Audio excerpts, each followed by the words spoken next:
La question prioritaire de constitutionnalité, couramment appelée QPC, est un droit nouveau reconnu par la révision constitutionnelle du 23 juillet 2008 et entré en vigueur le 1er mars 2010. Depuis cette date, tout justiciable peut remettre en cause une loi.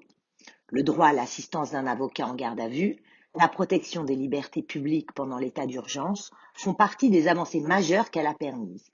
L'idée avait déjà été évoquée au début des années 70, et c'est sous l'impulsion de l'ancien garde des Sceaux Robert Badinter qu'un premier projet de loi intitulé L'exception d'inconstitutionnalité est présenté, mais rejeté par le Sénat.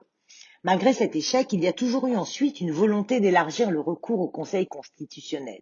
Et c'est donc finalement sous le mandat de Nicolas Sarkozy que la question prioritaire de constitutionnalité a été adoptée. Après 10 ans de pratique, la QPC, inspirée de modèles européens, est de mieux en mieux comprise comme un accès du justiciable au Conseil constitutionnel. L'acronyme est progressivement passé dans l'expression courante, et notamment dans l'expression journalistique. Mais à quoi sert en pratique une question prioritaire de constitutionnalité ? Elle permet à tout justiciable de contester, devant le juge en charge de son litige, la constitutionnalité d'une disposition législative applicable à son affaire, parce qu'elle porte atteinte aux droits et libertés que la Constitution garantit.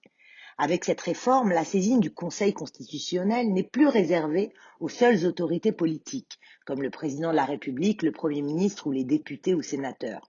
D'autre part, le contrôle d'une loi ne s'effectue plus seulement a priori, c'est-à-dire après sa promulgation, mais également sur tous les textes législatifs déjà entrés en vigueur. C'est le contrôle a posteriori, y compris pour les lois prises avant la création du Conseil constitutionnel. La QPC peut être posée au cours de tout litige devant un tribunal.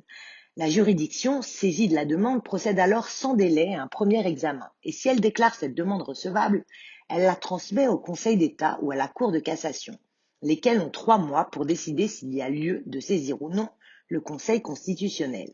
S'il est saisi, le Conseil a également 3 mois pour se prononcer sur la légalité de la disposition, eu égard à la Constitution, et décider de l'abroger ou non. Preuve du succès de la nouvelle procédure, des milliers de QPC ont été soumises et plus de 740 décisions rendues en matière sociale, environnementale ou économique.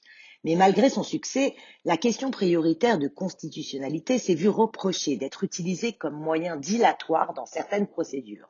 Elle est parfois même perçue comme une nouvelle arme pour les avocats pour tenter d'empêcher la tenue des procès, comme par exemple lors de l'affaire du Mediator ou dans l'affaire des emplois fictifs de la mairie de Paris. Elle reste en tout état de cause une véritable révolution juridique pour les Français, qui peuvent désormais se saisir des textes fondamentaux comme la Déclaration des droits de l'homme et du citoyen pour faire valoir leurs droits et libertés civiles face à l'autorité publique. Les lois promulguées ne sont désormais plus incontestables, et c'est également une révolution culturelle car cela remet la Constitution au centre du paysage juridique.